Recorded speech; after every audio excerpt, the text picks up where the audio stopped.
ഈ സായാഹ്ന സമയം ചേപ്പാടിന്റെ ഈ കവലയിൽ നിന്നുകൊണ്ട് കർത്താവായ യേശു ക്രിസ്തുവിനെ സാക്ഷിപ്പാൻ ഞങ്ങളുടെ ജീവിതത്തിൽ ലഭ്യമായിരിക്കുന്ന നല്ല അവസരത്തെ ഓർത്ത് ഞങ്ങൾ ദൈവത്തിന് സ്തോത്രം ചെയ്യുന്നു. കേൾവിക്കാരായി അങ്ങിങ്ങായി ഞങ്ങളെ ശ്രദ്ധിച്ചുകൊണ്ടിരിക്കുന്ന എല്ലാ മാന്യ സഹോദരങ്ങൾക്കും വേഗം വരുന്നവനായ യേശു ക്രിസ്തുവിന്റെ നാമത്തിലുള്ള സ്നേഹവന്ദനങ്ങളെ ഞങ്ങൾ അറിയിച്ചു കൊള്ളട്ടെ. ഇതിനോടകം അനേക പ്രാവശ്യം ഈ ജംഗ്ഷന്റെ തെരുവിൽ നിന്നുകൊണ്ട് കർത്താവായ യേശു ക്രിസ്തുവിനെ കുറിച്ച് സാക്ഷിപ്പാനുള്ള അവസരങ്ങൾ ഞങ്ങൾക്ക് ലഭിച്ചിട്ടുണ്ട്. ഞങ്ങളുടെ ശ്രോതാക്കൾ പലരും യേശു ക്രിസ്തുവിനെ കുറിച്ച് അറിയുന്നവരും കർത്താവായ യേശു ക്രിസ്തുവിന്റെ മടങ്ങിവരയിൽ വിശ്വസിക്കുന്നവരും സത്യസുവിശേഷത്തിന് വേണ്ടി നിലകൊള്ളുന്നവരുമാണെന്നുള്ള നല്ല ബോധ്യം ഞങ്ങൾക്കുണ്ട്. എന്നാൽ ഇന്ന് സായാഹ്ന സമയം വീണ്ടും കർത്താവായ യേശു ക്രിസ്തുവിന്റെ സുവിശേഷം ഒരിക്കൽ കൂടെ ദേശത്തോട് വിളിച്ചറിയിക്കുവാൻ ദൈവം ഞങ്ങൾക്ക് നിയോഗം തന്ന് ഞങ്ങളെ അയച്ചതിനായിട്ട് ഞങ്ങൾ ദൈവത്തിന് നന്ദി പറയുന്നു. പ്രാരംഭത്തിൽ ഒരു കാര്യം ഓർപ്പിച്ചു കൊള്ളട്ടെ. വീണ്ടും ഈ സുവിശേഷത്തിന്റെ സന്ദേശം എന്തുകൊണ്ട് നിങ്ങളുടെ വീതികളിൽ കടന്നു വന്ന് ഒരുപക്ഷെ കടന്നു വന്നു എന്ന് ചിന്തിക്കുന്ന ചിലരോടെങ്കിലും ദൈവത്തിന്റെ പരിശുദ്ധാത്മാവ് ഇങ്ങനെ പറയുന്നു: യേശു താങ്കളെ സ്നേഹിക്കുന്നു. വിശുദ്ധ ബൈബിളിൽ ഇങ്ങനെ ഒരു വാക്യമുണ്ട്: ആരും നശിച്ചു പോകാതെ എല്ലാവരും മാനസാന്തരപ്പെടണമെന്ന് ഇച്ഛിച്ചിട്ട് ദൈവം ദീർഘക്ഷമയോടെ നമ്മുടെ മാനസാന്തരത്തിന് വേണ്ടി കാത്തിരിക്കുന്നു. ഞങ്ങളെ കേൾക്കുന്ന പ്രിയപ്പെട്ടവരെ, ഈ ദേശത്തുള്ള ഒരു പ്രിയപ്പെട്ടവര് പോലും നിത്യനരകത്തിൽ ചെന്ന് പതിക്കരുത് എന്നുള്ള ദൈവത്തിന്റെ ആഗ്രഹത്തിന്റെ പൂർത്തീകരണമാണ് ഇന്ന് സായാഹ്ന സമയം ഇവിടെ നിങ്ങൾ കേട്ടുകൊണ്ടിരിക്കുന്നത്. ഞങ്ങളെ കേൾക്കുന്ന ദേശവാസികളെ, കാലം അതിന്റെ അന്ത്യത്തിലേക്ക് നീങ്ങിക്കൊണ്ടിരിക്കുന്നു. ഈ കാലത്തെ സസൂക്ഷ്മം വീക്ഷിച്ചുകൊണ്ടിരിക്കുന്ന, സൂക്ഷ്മമായി പഠിക്കുന്ന ഏതൊരു പഠിതാവിനും മനസ്സിലാക്കുവാൻ കഴിയുന്ന ഒരു വസ്തുതയുണ്ട്: ഈ ലോകം എന്തോ ഒരു ആപത്തിന്റെ വക്കിൽ മനുഷ്യ സമൂഹം ചെന്നെത്തി നിൽക്കുന്നു. കാലം അതിന്റെ മികവിലേക്ക് കടന്നുപോയിക്കൊണ്ടിരിക്കുമ്പോൾ വിശുദ്ധ ബൈബിൾ പറയുന്നു, അന്ത്യകാലത്ത് ദുർഘട സമയങ്ങൾ വരും. അതാൽ കാലം അതിന്റെ അന്ത്യത്തിലേക്ക് പോകുന്നു എന്ന് പറഞ്ഞാൽ വിശുദ്ധ ബൈബിളിന്റെ വ്യാഖ്യാനത്തിൽ കർത്താവായ യേശു ക്രിസ്തു മടങ്ങി വരുവാൻ കാലമായിരിക്കുന്നു. ഞങ്ങളെ കേൾക്കുന്ന പ്രിയപ്പെട്ടവരെ, കർത്താവായ യേശു ക്രിസ്തു മടങ്ങി വരേണ്ടത് ഈ ലോകം നീതിയോടെ ന്യായത്തോടെ ഭരിക്കുവാൻ കഴിയാത്ത നിലകളിൽ നീതിയും ന്യായവും അസ്തമിച്ചുകൊണ്ട് ലോകത്തിൽ അരാജകത്വം മുഴുവനത്തോടുകൂടെ ഉയർക്കുമ്പോൾ ഓർത്തുകൊള്ളുക, കർത്താവായ യേശു ക്രിസ്തു തന്റെ രാജ്യം സ്ഥാപിക്കുവാൻ ഇതാ വേഗത്തിൽ വരുവാൻ സമയമായിരിക്കുന്നു. അതുകൊണ്ട് ഈ സന്ദേശം ഒരു എമർജൻസിയുടെ സന്ദേശമാണ്. ഈ സന്ദേശത്തിന് വലിയ വിലയുണ്ട്. സുവിശേഷത്തിന്റെ സന്ദേശത്തിന് വലിയ വിലയുണ്ടെന്ന് മനസ്സിലാക്കിക്കൊണ്ടാണ് ഈ കാലഘട്ടത്തിൽ ഞങ്ങൾ തെരുക്കോണുകളിൽ നിന്ന് പ്രസംഗിച്ചുകൊണ്ടിരിക്കുന്നത്. ഞങ്ങളെ കേൾക്കുന്ന പ്രിയപ്പെട്ടവരെ, കാലവതിന്റെ അന്ത്യത്തിലേക്ക് നീങ്ങുന്നതിന്റെ വ്യക്തവും ശക്തമായ ഉദാഹരണങ്ങൾ, തെളിവുകൾ നാം സമൂഹത്തിൽ ഓരോ ദിവസവും കണ്ടുകൊണ്ടും കേട്ടുകൊണ്ടിരിക്കുന്നു. നമുക്കറിയാം, പുറകോട്ട് നമ്മൾ നോക്കിയാൽ ഒരു 10-15 വർഷങ്ങൾക്കപ്പുറം നമ്മൾ കേട്ടിട്ട് പോലുമില്ലാത്ത, കേൾക്കുവാൻ അറയ്ക്കുന്ന അനേക സംഭവങ്ങൾ ഇന്ന് നമ്മുടെ സമൂഹത്തിൽ വളരെ തെളിവായി അതെ ഒരു ലക്ഷ്യ കൂടാതെ സംഭവിച്ചുകൊണ്ടിരിക്കുമ്പോൾ, മാന്യ സഹോദരങ്ങളെ, ഞങ്ങൾക്ക് വിളിച്ചറിയിക്കുവാൻ ഒരു സന്ദേശമുണ്ട്. സുവിശേഷത്തിൽ കൂടെ രക്ഷ പ്രാപിക്കുവാൻ ഇതാ സർവശക്തനായ ദൈവം മനുഷ്യരെ ആഹ്വാനം ചെയ്യുന്നു. നോക്കുക, മനുഷ്യ സമൂഹത്തിന്റെ ഇടയിൽ തിന്മ വർദ്ധിച്ചുകൊണ്ടിരിക്കുന്നു. അത് വ്യത്യസ്തമായ നിലകളിൽ പ്രകടമായി വെളിപ്പെട്ടുകൊണ്ടിരിക്കുന്നു. സമൂഹത്തിൽ സാന്മാർഗികമല്ലാത്ത മാർഗങ്ങളുടെ അതിപ്രസരണം ഉണ്ടായിക്കൊണ്ടിരിക്കുന്നു.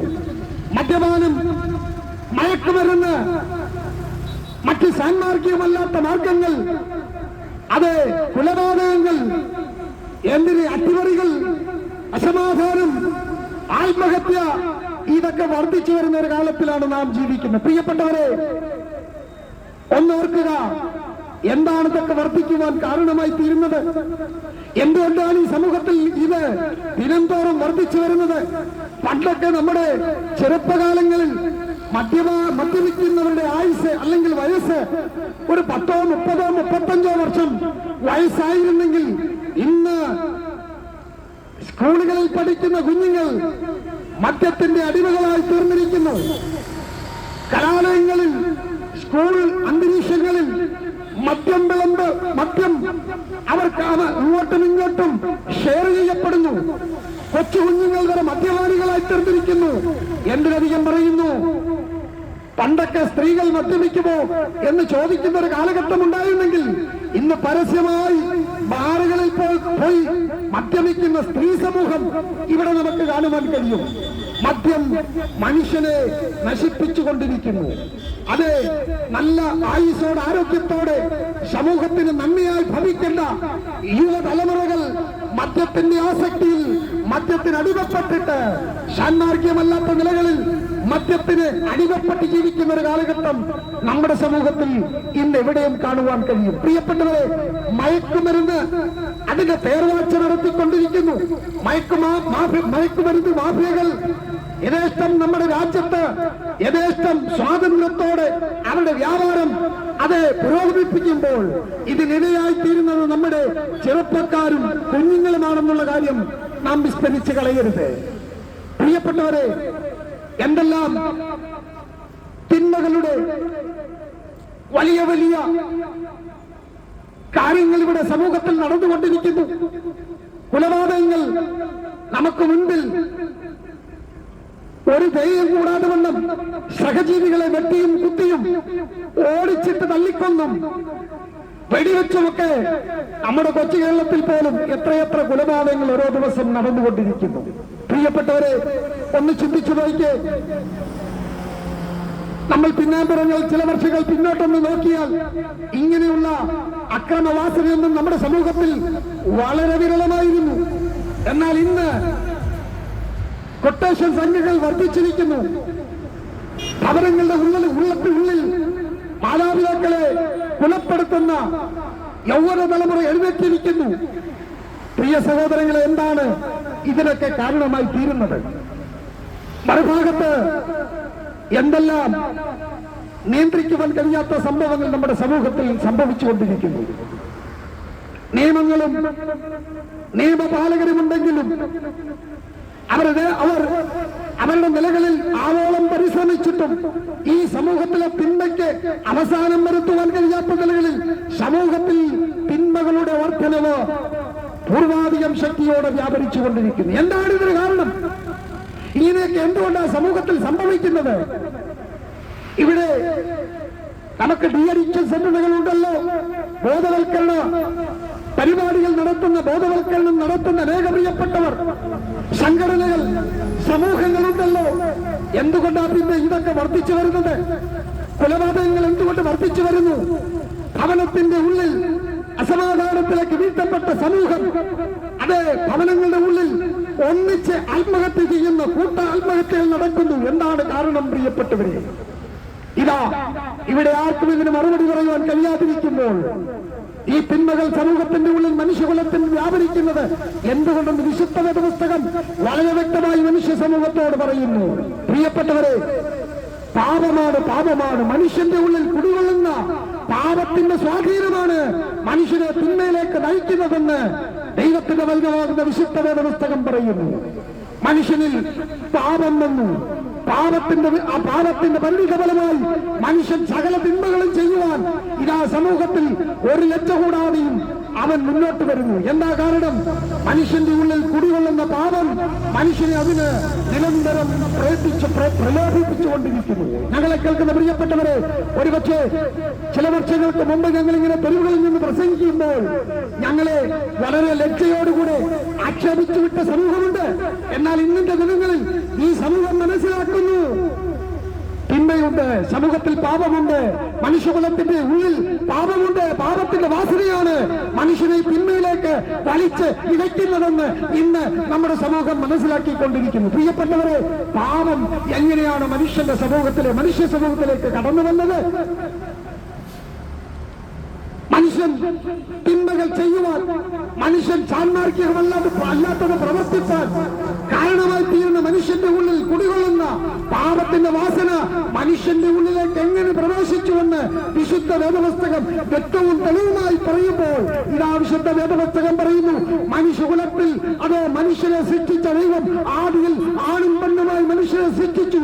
മനുഷ്യകുലത്തിന്റെ ആദ്യപിതാവായ ആദം എന്ന് പറയുന്ന മനുഷ്യൻ നമ്മുടെ എല്ലാം ആദ്യപിതാവായ ആദാം ദൈവത്തിന്റെ സാദൃശ്യത്തിലും സ്വരൂപത്തിലും ദൈവം സൃഷ്ടിച്ചിട്ട് എല്ലാത്തിനെയും അടക്കി വാഴുവാൻ മനുഷ്യനെ ദൈവം ഏതെന്ന തോട്ടത്തിൽ ഏൽപ്പിച്ചു. ദൈവം ഏതെന്ന തോട്ടത്തിൽ ഏൽപ്പിച്ച ആദാമിന് സകലവിധ അനുഗ്രഹങ്ങളും ദൈവം പകർന്നു കൊടുത്തു. എന്നാൽ ദൈവം ഒരു കൽപ്പന അവിടെ പുറപ്പെടുവിച്ചു. മനുഷ്യനോട് പറഞ്ഞു, തോട്ടത്തിലെ സകല വൃക്ഷത്തിന്റെ ഫലം നിനക്ക് തിന്നാം, എന്നാൽ ഈ തോട്ടത്തിന്റെ നടുവിൽ നിൽക്കുന്ന നന്മതിന്മയുടെ വൃക്ഷത്തിന്റെ ഫലം നീ തിന്നരുത്, തിന്നുന്ന നാളിൽ നീ മരിക്കും. പ്രിയപ്പെട്ടവരെ, നമ്മുടെ ആദ്യ പിതാവായ ആദം ദൈവത്തിന്റെ കൽപ്പനകളെ ലംഘിക്കത്തക്ക നിലകളിൽ പിശാചെന്ന് പറയുന്ന പഴയ പാമ്പ് ഈ മനുഷ്യന്റെ ഉള്ളിലേക്ക് പ്രലോഭനങ്ങൾ ഇട്ടുകൊണ്ട് ദൈവത്തിന്റെ കൽപ്പന ലംഘിപ്പിക്കുവാൻ ദൈവം ചെയ്യരുതെന്ന് പറഞ്ഞ ദിവസം തന്നെ അതാ ദൈവത്തിന്റെ കൽപ്പനകളെ ലംഘിച്ചുകൊണ്ട് മനുഷ്യൻ അത് ദൈവത്തിന്റെ കൽപ്പന ലംഘിക്കുവാൻ തക്കോണമിടയായി. വിശുദ്ധ വേദപുസ്തകം പറയുന്നു, പാപം ചെയ്ത മാത്രയിൽ, ദൈവകൽപ്പന ലംഘിച്ച മാത്രയിൽ മനുഷ്യന്റെ ഉള്ളിലേക്ക് ഇതാ പാപം കടന്നു വരുവാൻ തക്കോണമിടയാകുന്നു. പാപത്തിൽ നിവധിക്കപ്പെട്ടു പോയ മനുഷ്യൻ ദൈവകൽപ്പനകളെ ലംഘിച്ച് പാപത്തിന്റെ വഴിത്താരയിൽ യാത്ര ചെയ്യുമ്പോൾ ഇതാ പാപത്തിന്റെ പ്രലോഭനങ്ങൾ അവനെ ദിനംതോറും പാപം ചെയ്യുവാൻ പ്രലോഭിപ്പിച്ചുകൊണ്ടിരിക്കുന്നു. പ്രിയപ്പെട്ടവരെ, ഇതാണ് നിങ്ങൾ സമൂഹത്തിൽ കാണുന്ന സകല തിന്മയുടെയും ഉറവിടമെന്ന് പറയുന്നത്. ഇവിടെയാണ് സുവിശേഷത്തിന്റെ പ്രസക്തി. ഇവിടെയാണ് ഞങ്ങൾ പ്രസംഗിക്കുന്ന സുവിശേഷത്തിന്റെ പ്രസക്തി. സുവിശേഷം കൂടാതെ മനുഷ്യന് രക്ഷ പ്രാപിക്കുവാൻ കഴിയത്തില്ല എന്ന് ഞങ്ങൾ കവലകളിൽ നിന്ന് പ്രസംഗിക്കുന്നതിന്റെ പ്രസക്തി എവിടെയെന്ന് ചോദിച്ചാൽ, മനുഷ്യന്റെ പാപം മായ്ക്കപ്പെടണം, മനുഷ്യന്റെ പാപം മോചിക്കപ്പെടണം. പാപം പരിഹരിക്കപ്പെടാതെ മനുഷ്യന് സമൂഹത്തിൽ നന്മകളെ പ്രവർത്തിക്കുവാൻ കഴിയത്തില്ല. സ്തോത്രം ചെയ്യുന്നു. ഇന്ന് പകലിൽ ഞങ്ങളെ കേൾക്കുന്ന പ്രിയപ്പെട്ടവരെ, അതുകൊണ്ടാണ് ഞങ്ങൾ സുവിശേഷം വിളിച്ചു പറയുന്നത്. സുവിശേഷത്തിന് മാത്രമേ പാപത്തിൽ നിവധിക്കപ്പെട്ടവരെ മനുഷ്യരെ വീണ്ടെടുക്കുവാൻ കഴിയത്തുള്ളൂ. സുവിശേഷത്തിന് മാത്രമേ പാപത്തിൽ നിവധിക്കപ്പെട്ടവരെ മനുഷ്യന്റെ വീണ്ടെടുപ്പ് സാധ്യമാക്കുവാൻ കഴിയത്തുള്ളൂ. അതുകൊണ്ട് സുവിശേഷത്തിന്റെ സന്ദേശത്തിന് ഇന്നിന്റെ ദിനങ്ങളിൽ വളരെ പ്രസക്തിയുണ്ട്. പ്രിയപ്പെട്ടവരെ, നിങ്ങൾ ഒരുപക്ഷെ ചോദിച്ചേക്കാം, സുവിശേഷത്തിന് എന്ത് ചെയ്യുവാൻ കഴിയും? സുവിശേഷം കേവലം ഒരു സന്ദേശമല്ലേ? ഈ സന്ദേശത്തിന് എന്തെങ്കിലും കഴിവുണ്ടോ? മനുഷ്യനെ രൂപാന്തരപ്പെടുത്തുവാൻ, മനുഷ്യനെ മാറ്റിമറിക്കുവാൻ, മനുഷ്യനെ നല്ല ദൈവമക്കളാക്കി തീർക്കുവാൻ ഈ ചെറിയൊരു സന്ദേശത്തിന് കഴിവുണ്ടോ എന്നൊരു പക്ഷേ നിങ്ങൾ ഞങ്ങളോട് ചോദിച്ചേക്കാം. ഞങ്ങൾ പറയട്ടെ, ഞങ്ങൾ എത്രയോ വർഷങ്ങളായി സുവിശേഷത്തിന്റെ വക്താക്കളായി. ഒരു കാലത്ത് പാപത്തിൽ നിവധിക്കപ്പെട്ടു പോയ ഞങ്ങളും ഈ സമൂഹത്തിൽ നടക്കുന്ന സകല തിന്മകളും ഞങ്ങളുടെ ജീവിതത്തിലും ഞങ്ങൾ ചെയ്തുകൊണ്ട് നടന്നിരുന്ന ഒരു കാലഘട്ടമുണ്ടായിരുന്നു. എന്നാൽ അവിടെ നിന്ന് ഞങ്ങളെ വിടുവിച്ചത് ഈ സുവിശേഷത്തിന്റെ സന്ദേശമാണ്. പ്രിയപ്പെട്ടവരെ, ഈ സുവിശേഷത്തിന്റെ സന്ദേശം ഞങ്ങളിലേക്ക് കടന്നു വന്നപ്പോൾ ഞങ്ങളെ ആകമാനം രൂഢമൂലമായി രൂപാന്തരം വരുത്തിക്കൊണ്ട് ഇന്നിന്റെ ദിനത്തിൽ നിങ്ങളുടെ മുമ്പിൽ നിന്ന് പ്രസംഗിക്കത്തക്ക നിലകളിൽ നല്ല മനുഷ്യരായി ഞങ്ങളെ സമൂഹത്തിലാക്കി തീർക്കുവാനിടയായി. സുവിശേഷം മാറ്റം വരുത്തുമോ എന്ന് ചോദിച്ചാൽ, പ്രിയപ്പെട്ടവരെ, ഞങ്ങൾക്ക് ഇതുകൂടതിലേക്ക് കാണിച്ചു കൊടുക്കേണ്ട ആവശ്യമില്ല. ഞങ്ങളെ തന്നെ ചൂണ്ടിക്കാണിച്ചുകൊണ്ട് ഞങ്ങൾക്ക് പറയുവാൻ കഴിയും, ഞങ്ങളെ മാറ്റി, ഞങ്ങളെ മനുഷ്യരാക്കി, അതേ ദൈവസ്നേഹികളായി, ദൈവമക്കളാക്കി, സമൂഹത്തെ സ്നേഹിപ്പാൻ, ദേശത്തെ സ്നേഹിപ്പാൻ, ദൈവത്തിന്റെ വചനം അനുസരിപ്പാൻ, അതേ സംരക്ഷകരായി തീരുവാൻ ഞങ്ങൾക്ക് കഴിഞ്ഞത് സുവിശേഷം ഞങ്ങൾ സ്വീകരിച്ചത് കൊണ്ടാണ്. പ്രിയപ്പെട്ടവരെ, സുവിശേഷമാണ് ഞങ്ങളെ മാറ്റിമറിച്ചത്. ഞങ്ങളുടെ ജീവിതത്തിന്റെ പിന്നാമ്പുറങ്ങളിൽ സമാധാനമില്ലാതെ, സ്വസ്ഥതയിൽ